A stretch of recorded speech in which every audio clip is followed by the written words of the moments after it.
নমস্কাৰ। আমি দৰং জিলা সাহিত্য সভা ভৱন নিৰ্মাণৰ আজি শুভ মুহূৰ্ত প্ৰথমখন ছাদ ঢালাইৰ আজি এক বিশেষ কাৰ্যসূচীত আমি আছোঁ আৰু এই কাৰ্যসূচীত আমাৰ বহুখিনি বিশিষ্ট ব্যক্তিক নিমন্ত্ৰণ জনাইছিলোঁ। সকলোৱে আহি আমাক সাহস প্ৰেৰণা যোগাইছে আৰু সেইধৰণে আহি আমাৰ মাজত উপস্থিত হৈছেহি দৰঙৰ বৌদ্ধিক ক্ষেত্ৰখনৰ অন্যতম কাণ্ডাৰী মঙলদৈ মহাবিদ্যালয় স্বায়ত্তশাসিতৰ সন্মানীয় অধ্যক্ষ এগৰাকী বিশিষ্ট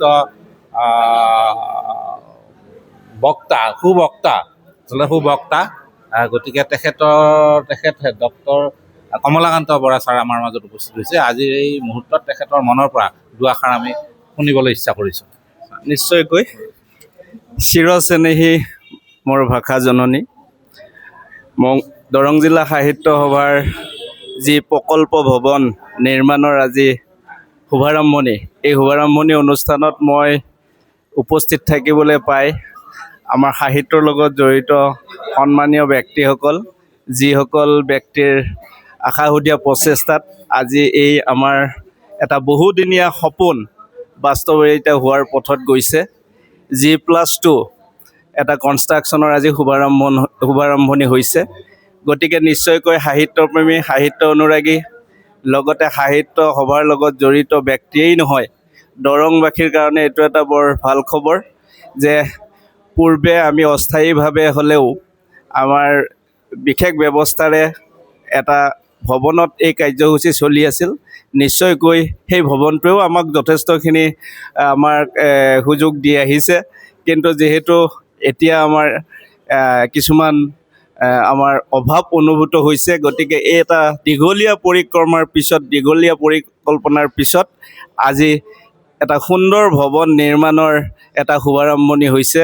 গতিকে নিশ্চয়কৈ এইটো আমাৰ আটাইৰে কাৰণে ভাল খবৰ আৰু এটা ডাঙৰ বাৰ্তা সমাজলৈ গৈছে।